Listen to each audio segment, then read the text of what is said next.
Wherever you are, welcome to another of my takes on China. And it's very easy to misunderstand what China does when we look at it from a Western perspective.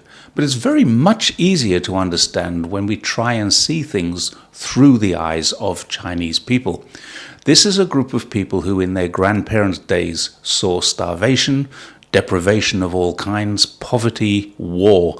This is a people who were invaded and brutally occupied by a neighboring country, and prior to that was subjugated by outsiders from the other side of the world.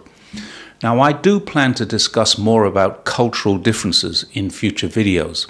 If you're interested, please let me know. It might be the basis of a book. It will definitely be a written series on my Substack, and it might become a video series on YouTube or somewhere else, who knows. But as a prelude to that series, I want to first of all give you, my audience, a perspective that a lot of people don't have on China. And this might resonate with many Chinese followers, but I really hope it gets to the eyes and the ears of Westerners, and in particular those Westerners who are open-minded enough to realize that not all is what they thought it was when it comes to how China is portrayed. So for that reason, I'd really like to ask that this one be shared as widely as possible. Let's get started. China currently has the world's largest defense force, over 2 million members, compared to the USA's 1.3 million. It already has the world's largest navy in terms of the numbers of ships, but is constantly building more to rival the aircraft carriers and the tonnage of the USA. It has stealth, hypersonic, submarine detection capabilities, as well as its own geolocation intelligence gathering satellites and a GPS system. It's a nuclear power too. But detractors often say China's military is not tested and it will fall apart as soon as it is. They miss the obvious point. China's never been involved in an ignominious military withdrawal such as Vietnam or Afghanistan. It's never had its military kicked out of a country as the US has been in Niger and Burkina Faso. It's never been bogged down by operational incapacities as it is in Syria and Iraq right now, where it would love to leave, but it can't afford to lose control of the oil revenues that it steals from those places. China's never once forced a country to accept its own ideology or political will. It's provided debt and debt relief, it's worked and supported many countries, and it's never actively aligned with a country in a war. So to say that they're untested might be correct, but to say that they're inadequate would be a gross underestimation of the power that China has. In China's case, untested means any potential adversary simply doesn't know what China's military is capable of. And with all the advances in technology that China does have, that must be a very frightening situation inside those deep and dark rooms in the Pentagon and the White House. And there's one other point that Westerners forget about when thinking about China's military. Although it's never been tested, it is the pride of the country. Kids need to be very special to get accepted into it. They need to excel at school. They can't have a criminal record. They're not even allowed tattoos. When they enter the military, they are a huge source of pride for their families. When they leave the military, they are respected members of their communities. There's no such thing as post-stress traumatic disorders in China's military because they've never been baby killers. They've never bombed civilian targets. There's no such word as collateral damage in Chinese. The PLA have never had rapists and murderers amongst their ranks. And if you think I'm being harsh, take a look at the media in Okinawa or Australia's Northern Territory or anywhere else that the US has military forces. They do have these people. The British, I know because I was in it for a very short time, will take the dregs of society and use them as cannon fodder. China's military, on the other hand, are well-disciplined, well-drilled, well-equipped, and well-ready to defend China. As a result of this, there are about 500,000 more trained personnel in reserve. So when China says it's ready, it really means it is. And no one should think about messing with it, because it won't mess with you. However, that's not how China works. It doesn't invade, it doesn't conquer, it doesn't enforce, enslave, or exploit. That's what the West have been doing for centuries, not China. So hear me out with this hypothetical scenario.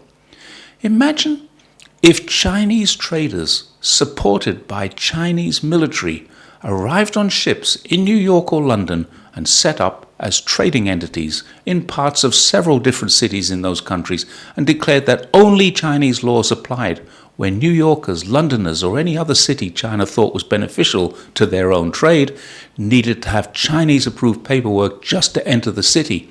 And where they were allowed, the only reason they were allowed is to serve the Chinese who controlled that part of the city. It sounds unreal, doesn't it?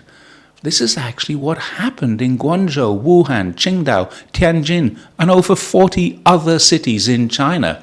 They were called treaty ports or concessions, and Chinese people were only welcome in them as servants or employees. Would the Brits accept this? Would the US accept this? Certainly not. Imagine if one day the People's Liberation Army and Navy arrived in Wales and took control of it, creating a border between it and England, and started to trade with Great Britain and Europe from there, supported by a military presence that was impossible to overcome. Wales would be a colony of China. Imagine also, if you can, if Manhattan Island was taken from the United States, armed and defended by Chinese people against a US force that might try and take it away from them. Now, I can imagine Americans and Brits of all persuasions, it doesn't matter what political persuasion, they'd watch this and say things like, "Over my dead body, not in my lifetime, pal," or "Bring it on and see where it gets you." Maybe they'd say things like, "Well, that's never going to happen," or "You can try, but you'll fail. I'll die defending my country against such an invasion." So yes, now we've got your patriotism out of the way. Let me point out that this is exactly what you, if you're British or American or from any one of the colonial countries that expanded over the last 400 years, have done to China and dozens of other countries around the world. Why is it okay for you to do this, not China? It isn't just historical either. It's still being done in Japan right now. The Okinawans don't want Americans there. They're doing it in South Korea. The North Koreans definitely don't want Americans there. And it's actually just as much their country as it is the South Koreans' country, because that was created and named by the USA. There are several Pacific Island nations which definitely don't want these people there. And they're doing it in Australia, where the vast majority of Australians don't want Americans. And that's your allies.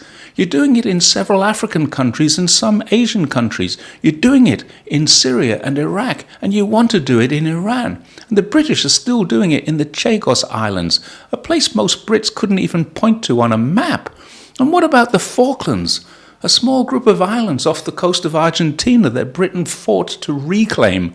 I ask again, why is this okay for you to do and not okay for China to do to you? Now, once you understand this, you'll understand why so many Chinese people who live in Hong Kong still resent the United Kingdom, and why almost 100% of the people in China resent the US in its stance on Taiwan. And if you can imagine this, you can understand a little bit more about why China will defend Taiwan against US imperialism, and why China wanted Hong Kong back from the British.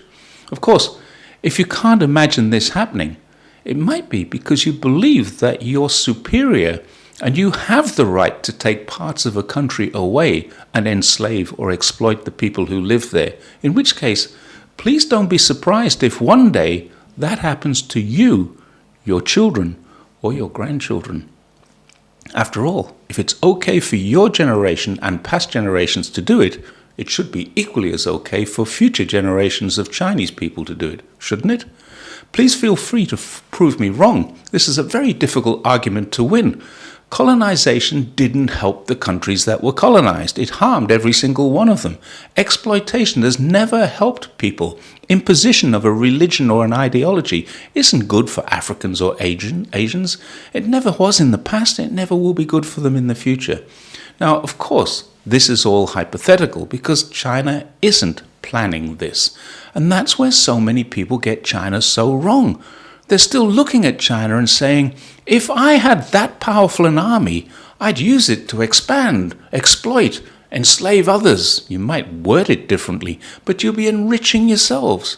China is culturally and militarily very different from us, Westerners. If it wasn't, we'd be learning Mandarin in Manhattan already, for sure. Thanks very much for watching this take on China, and I hope you liked it. Please feel free to share it as widely as possible, and don't forget to subscribe if you haven't already, or check that subscribe button if you think you are subscribed. You may not be. See you next time, and bye for now.